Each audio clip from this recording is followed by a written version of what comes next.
Hey all, and welcome back to Kingdom Hearts 3.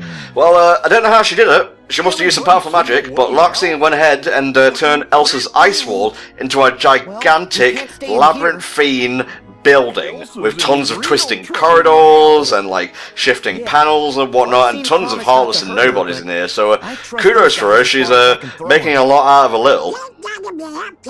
I mean, I guess when you embrace the darkness, you get really good at architectural design, because you can create a complex, challenging, but beatable dungeon to amuse the kids. I actually like this. Again, it is some nice variety, because there is no joke. We do fall off this fucking mountain like 3 times. Yeah. So, it is good that they have this kind of ice dungeon area. At first I was just like, oh no, we're really gonna fucking do this, you know? But it's got a lot of different rooms. There are some secrets. It's explorable up and down. There's even like elevators later on. So, I mean, give them some credit. If they are gonna insert a silly dungeon in here, at least it's one I like running through. This feels like a Square Enix decision as opposed to a Disney decision, which is good because while the whole place has an oppressive feel to it, that is kind of the point. And I just like going through mazes and whatnot. I love all the labyrinths in like Breath of the Wild. For example, this one is more fully featured and more linear, I suppose, which I don't know, could be a detriment for a maze, but it is enjoyable all the same. I'm just going to let you guys know, for those of you who haven't seen the movie, this isn't in Frozen. You know, Anna's not making her way up the mountain and suddenly, like, an ice spirit comes out of nowhere and says, "You shall wander the labyrinth of ice forevermore and never see your sister," and Anna's like, "Oh no!" And then it, like, just cuts back to, like, Elsa singing a show tune and whatnot. No, that doesn't happen. You shall go to the end of this dungeon and you will collect the grappling hook, and then when you fight the boss you will get your heart container. No, I don't think that happens in the movie. Wasn't it like in Minish Cap there was like an ice dungeon where you got like the torch and whatnot, and then there was a giant Octorok that you had to unfreeze, and that was the boss of the dungeon? It has been so long since I played the Minish Cap. I haven't even beaten the Minish Cap. I think I got to like the wind area, and then I just stopped for some reason. I don't know why. I think I just got annoyed with it. But it has been so long since I did that. I think I actually, my theory as to why they made an ice dungeon, I'm thinking that maybe Square Enix wanted to use Elsa's castle as a dungeon, but obviously because of, if what they say is true about not interfering with like the plot of Frozen, this might be their best compromise. And if that's the case, it's not necessarily bad. Like, I do like this area, like I said. You know what? You may actually have a point. I didn't even consider this, like, until this point. My criticism was going to be, they have this beautiful ice castle, and they don't go inside it. Why? To preserve the sanctity of Frozen or whatever? Yeah, but I never considered that this might just be the replacement for it, and looking at it, yeah, I can kind of see that, honestly. Yeah, and again, you know, it's not too big of a deal for that. We must make do when we deal with Disney and all of its satanic lieutenants involved, and making sure the franchises stay as safe as possible. That being said, really looking forward to Disney Plus, so, sell my soul to Satan, so I will. I'm trying to remember what they removed from Netflix in order to support Disney Plus. I mean, you know the shows more than me, so maybe you can tell me. Well, let's just say I'm thankful that Daredevil Season 3 was fucking lit, and it ended on a good note, because I'm not sad about that being gone now. Do you think that would have even... I know they've been doing, like, they're gonna do, like... I'm thinking of something. I think they're doing, like, a Vision and, like, Scarlet Witch series, which is going to be interesting, considering the fact that they were married in the comics. It turns out the kids they had together were actually fake.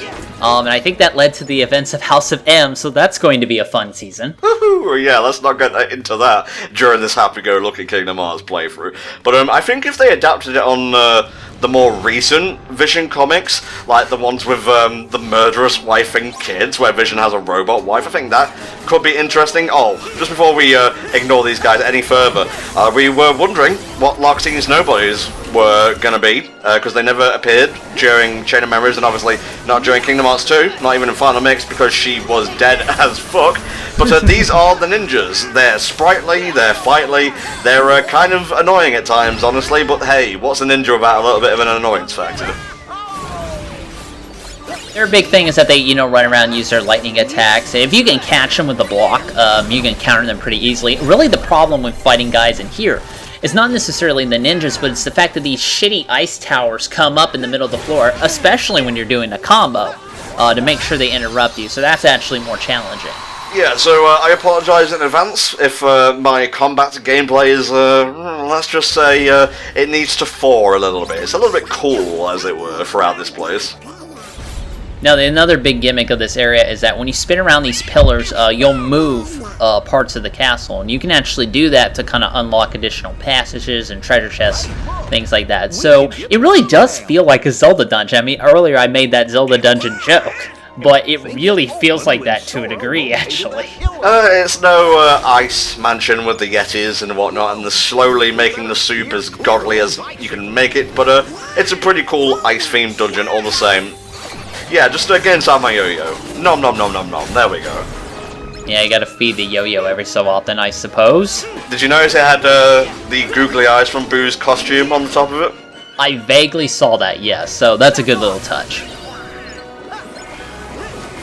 I have to laugh when we have, like, the elite nobodies and whatnot, like the ninjas, or berserkers, or whatever, and then just, like, there's the dusks. You know, they're the people who turned into nobodies. Like, they left their heart behind, their body goes on, and they just get turned into a fucking dusk. Like, really? You couldn't give me, like, a stick or something? Like a cool elemental bow staff? No?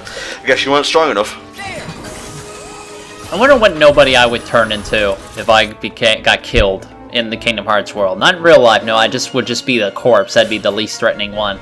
But I'm guessing I'm kind of wondering my nobody type at this point.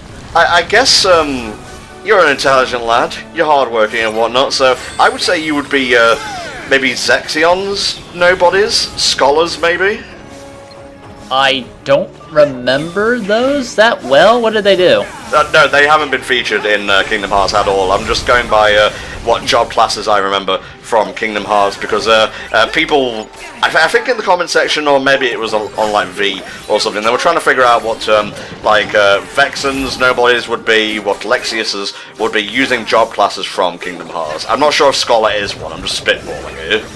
Well, it could be like a sage, maybe, or an alchemist, or something like that, which is possible. I guess if we had to choose among existing types, fuck it, give me a Dragoon. Why not? Okay, you don't mind working with Alden then, I guess? I mean, he's a very quiet guy, especially in this game. Yeah, they took that a little bit too far to its logical conclusion, you know. It's Lexius who makes me laugh, because it's perfectly in character for him not to say much. Yeah, I legit just, it is my headcanon, but I think it is funny, just the fact that he just fucking hates everybody, and he ain't gonna talk to any of them. You know, I've recompiled, I'm a full human again now, but I don't have the ability to have an angry time meter like in Kingdom Hearts 2 Final Mix, so this is a bit of a downgrade if I'm honest. Aren't there nobody powers, like, based on the powers they had when they were normal? Like, for example, like with Zigbar, you know, when he was a normal person, he still had the ability to, like, warp around and shoot his shit, hang upside down, and things like that when you fight him in Birth by Sleep. I would imagine Lexius, because we've seen Lexius' normal weapons, this little dinky hammer kind of deal. It's still a tomahawk, actually. Yeah, but it's a little dinky tomahawk. So I would imagine he still has some sort of, you know, angry time power. Oh, Barnyard Sports, excellent, that's what I want to play. Yeah, the Humongous Entertainment game series. Thank you. Now, if you open up the next passage, there is a hidden Mickey in there. I've gotten all the ones I need to unlock the secret ending on Proud Mode, so I'm not going to be actively seeking them out, but if I happen to, like, see one in the distance shining like a beacon of hope, I'll go after it, sure. Thank you, Donald. This kind of reminds me of the last level of the Dante's Inferno video game, which is an interesting game, to be sure. Oh, Lock-On, what you be doing? Oh yeah, because doesn't it get, like, colder the further down into hell you get because Satan is flapping his wings? Well, no, it's because you're the furthest from God's light and warmth. That's why the bottom of hell is the coldest of them all. Okay, I like the Satan flapping his wings interpretation, because he's just like, dude, that is so annoying, can you stop that? Well, I'm sorry, we don't have AC down here, so this is the next best thing. Man, let me tell you though, in that game, Satan is disturbingly naked. Like, you do see his junk when you fight him. It's a very hairy goat junk, but it is a junk nonetheless, and I'm like, this is really... I can see why everybody wants to get away from you, because at least God puts all of his clothes on. Yeah, well, you know, God has the concept of shame, which is weird, because he kicked Adam and Eve out of the Garden of Eden for doing such a thing. Also, I think there was an apple involved. I don't know, it's been a long time since I did religious education. Look, I mean, they patched the lore a while ago for the Bible, so I haven't really been keeping up with all the patch notes. Alright, let's have a bit of goofy bombardier action here. You guys are really starting to piss me off! Helldragon is right, by the way. These little structures do love to just come up from the floor when you're least expecting it. And, you know, you might say, Anton, why aren't you paying attention to the little, like, circles of light that indicate that they're going to pop up from the ground any second? Well, because they're white, and the whole place is whitish-blue, so... It is kind of weird that they added those. Like, maybe they just thought that the ninjas weren't really challenging enough by themselves. And they're not, really. They're not super hard. So it just feels like something they kind of tacked on after the fact to make the battles more challenging. Yeah, it kind of does a little bit. It's not like a super big complaint. I've fought worse set pieces in Kingdom Hearts, looking directly at you, burning tower with fucking cars bopping about, especially on... Actually, I think I did critical mode version of that in like 2 goes, which boggles my mind because I swear it took like 4 to 5 on Proud mode. I mean, they were annoying, period, so, I'd rather have something, I guess, easier and not designed well as opposed to something harder and not designed well. I don't know. Are you definitely not going to be checking out critical mode when it drops, Mo? Probably not. I don't really have any interest in going back to it. Like I said, at most... any new story content, I really don't want to buy it, but you know that. Fair enough, mate, fair enough. I'll agree with someone in the comments section who disagreed with your take. I will gladly buy and pay for more, you know, story experiences and whatnot, but hey, that's just me. I'm a shill, I fully admit to that, and it's fine. Where was I going with this tangent? Oh, right. The next game Spar and I are planning on streaming for the HFC livestream is a blind run of Tony Hawk's American Wasteland. We're still trying to find a free day to slot that in, but I think, like, after we're done with that, I might stream my critical mode, like, first run of KH3 just to see how it is.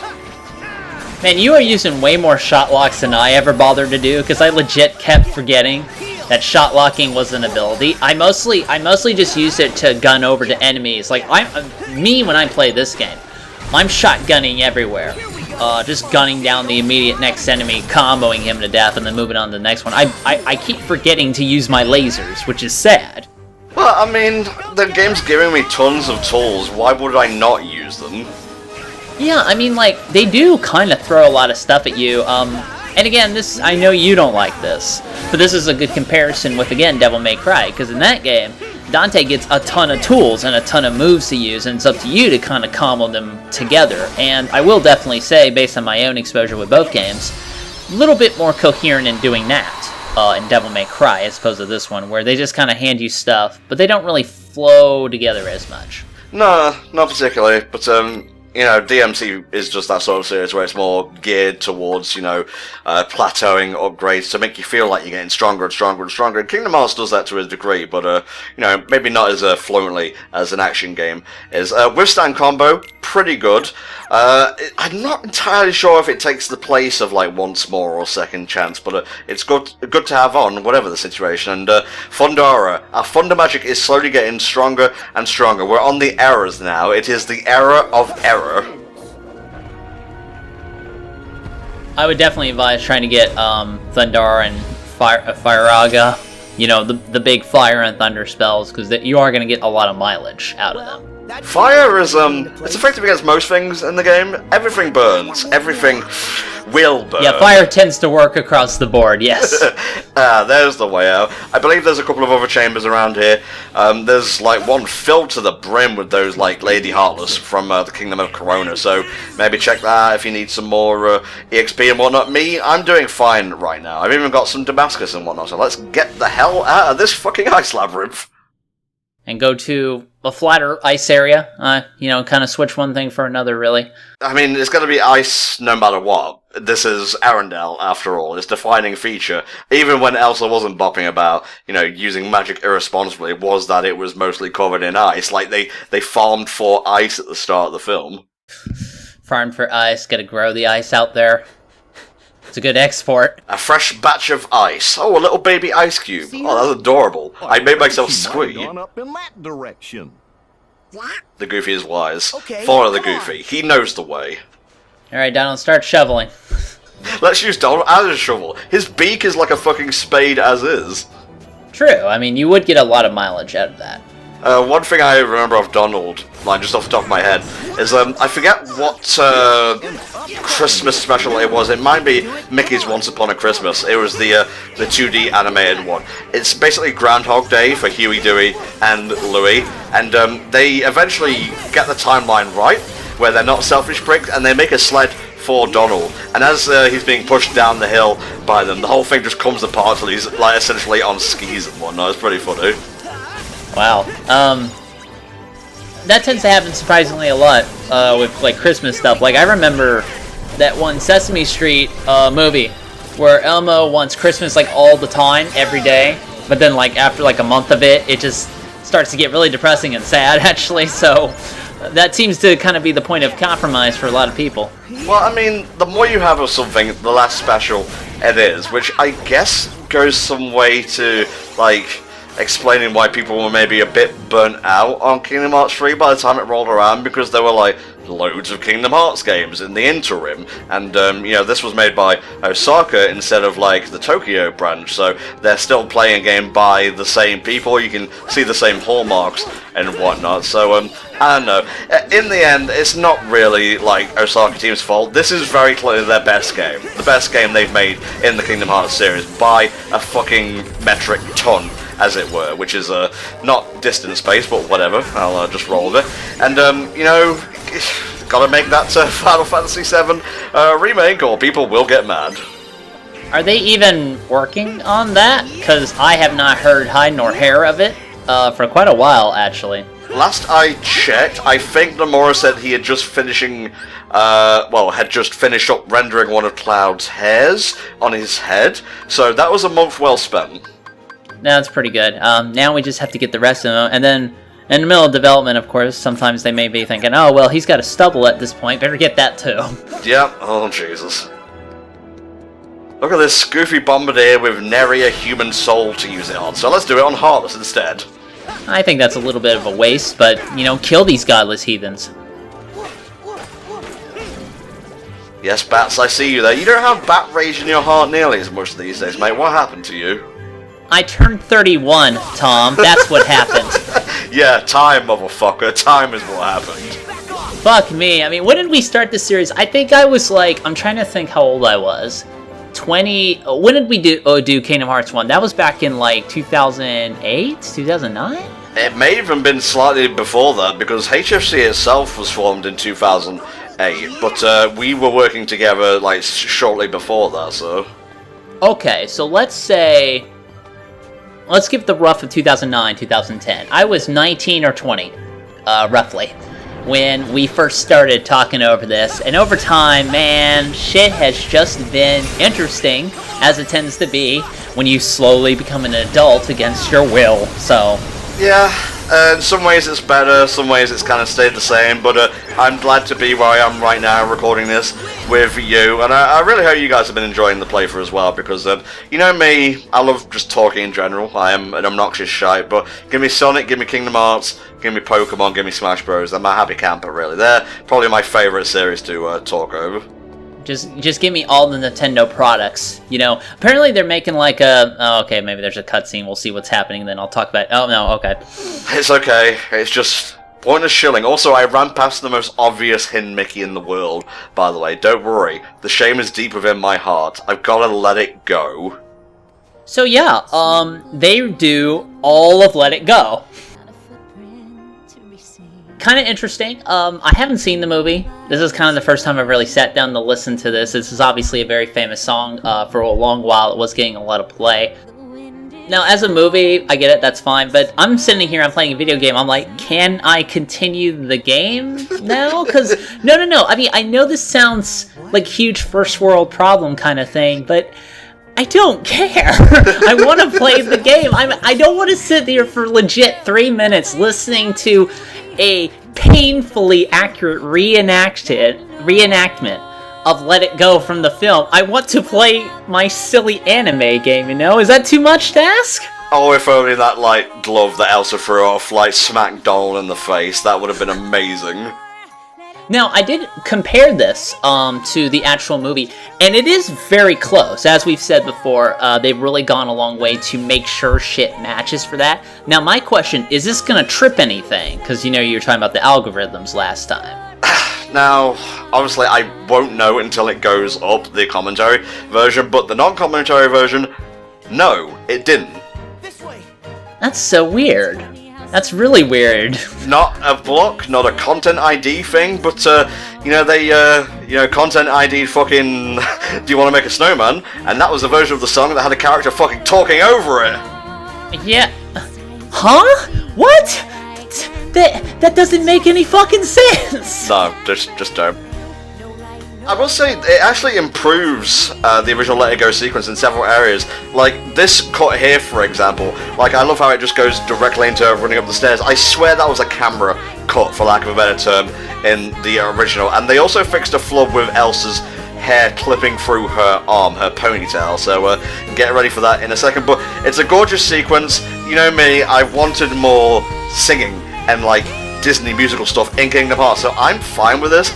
Per se, it does reek a little bit of Disney wanting the most iconic scene in, you know, Kingdom Hearts, wanting more stakes in the Kingdom Hearts franchise, and this is just basically archived audio of Idina Menzel singing the song from the film. It's an exact copy, it's not a reenactment or anything, pretty much, as far as I'm aware.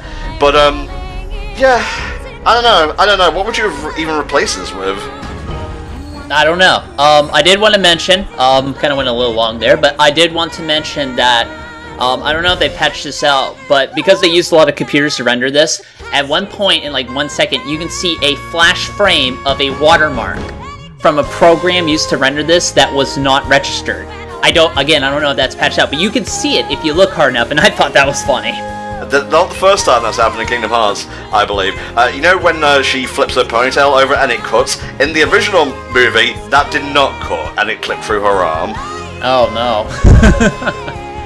Her face looks a bit odd in some shots as well, but otherwise this is near one-to-one in terms of, like, reenactment adaptation, so, what can I say? Nicole never bothered me anyway. The extended musical sequence didn't bother me anyway. I just know that she took off way more clothes than I expected of a Disney queen, and I'm okay with that. Yeah, she ain't wearing naught but a thin sheet of ice, my friends. I'm pretty sure she has an actual dress on. She just manifested the ice shit over that. See, so Sora's got the perfect reaction. I don't know what the fuck just happened, but it was great. Is there anything more masturbatory than the Square Enix characters stopping to saying, wow, that Disney shit sure was rad? I know, man. No, I don't think there is, actually. Hello. Please don't tell me that you're spying on her now. I like this. She's being a manipulative little shit. That's why people like Loxie, because she's kind of a cunt, in a good way. That's true. I still think we should shoot a fireball at her, but that's just me being practical. She reads the Marquis de Sade in the, like, manga adaptation of Chain of Memories, so I'd be careful. She might like that. I don't know. I'm not even sure the Marquis de Sade like being burned alive. New Seven Hearts. Grumpy's one of them. Baloo from the Jungle Book. Jungle Book, speaking of Birth by Sleep, by the way, was actually going to be in there, much like there were going to be Buzz and Woody summons in Kingdom Hearts 2, but alas, we still don't have Jungle Book rights issues, I guess. And this is the problem with Loxie in this world. She's just like, look at the Disney characters. They have choices to make. What places they'll see, what places they'll go, and then she does nothing to affect it. Elsa does not fall to darkness. Doesn't even, like, in the grand finale of the thing, you don't fight her at all. The story just continues as the film did. It's actually really interesting, because Han shows up. I'm sitting there going, holy shit, is this motherfucker in the game? But he doesn't talk at all, and they come up with such a contrived reason to get a boss out of him. It's great, actually, and how ridiculous it gets. Until the camera, like, turned to face him, I didn't even think they were going to show his face. I know, right? It's weird. Oh, Sora, always believing in everyone, but sadly, even you cannot beat wind, lightning, ice powers, which Loxine will now summon to blow you off the mountain, necessitating another run-up. Yeah, they do this way too fucking much in this world, and it is a legit problem. I don't think it's 3 times, but it's more than once, and that's an issue. We don't even get to go inside the fancy ice castle. She has lightning powers, right? Because I'm pretty sure this isn't fucking that. Again, magnetic force, mate. It's controlling the ice particles in the wind, baby. You are not cool enough to be Monsoon. This is fucking bullshit. I prefer Tangle's OST.